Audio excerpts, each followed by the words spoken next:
Guys আমি চলে এসেছি এখন আমাদের একটা সব থেকে সুন্দর জায়গা ভাটা, যেখানে গাছপালা ভর্তি তোমরা দেখতে পাচ্ছ।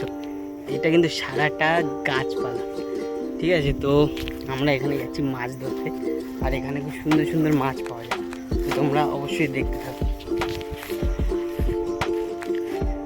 দেখো গাইজ, সারাটাই সব জায়গা কিন্তু গাছ, আর এখানটায় এই গরমের সব থেকে বেস্ট জায়গা, তোমরা দেখতে থাকো। দেখো গাইজ, শুধু তোমরা এই সারাটাই কিন্তু সবুজ, তোমরা দেখতে পাচ্ছ। আর ওখানে আমার বন্ধুরা আছে।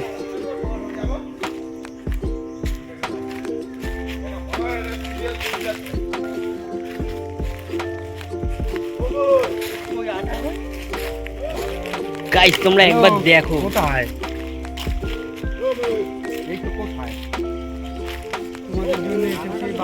তোমাদের জন্য এসেছি বাড়ির থেকে এত দূরে, কারণ এত সুন্দর একটা ভিউজ তোমাদের দেখানোর জন্যে।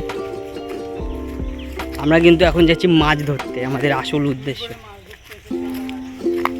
দেখতে পাচ্ছ তোমরা, আসলে এটা হচ্ছে একটা ভাটা। আর আমাদের এই তুমি কি করছো ওখানে? ওই আমার একটা বন্ধু হিসু করতে যাচ্ছিল, কিন্তু সে ক্যামেরা দেখে হিসু বন্ধ করে দিয়েছে। তো তুমি হিসুর ব্যাপারে কিছু বল। ইস্যু একটা হচ্ছে এমন একটা জিনিস যেটা আটকে রাখতে নেই, যার ফল আমার এই বন্ধু ভোগ করছে। গাইস এই দেখো একটা, ও কিন্তু বাজে ছেলে। ও দেখতে খারাপ বলে সবাই লাইক করে দিল। তো আমার এখানে দাদা বন্ধুরা সবাই মিলে বসি নিয়ে মাছ ধরার জন্য রেডি হচ্ছে, তো তোমরা দেখতে থাকো। এই দেখো মাছ ধরার জন্য সব রেডি। দীপঙ্কর দা, তুমি কি মাছ ধরার জন্য রেডি? ঠিক আছে, দাদা বন্ধুরা আছে।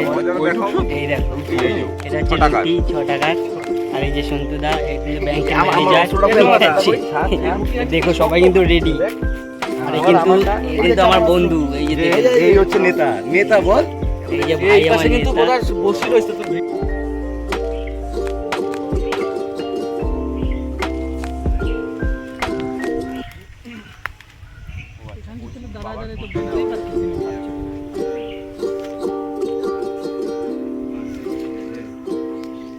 ক্যামেরায় আসছে না, দেখ না মাছ।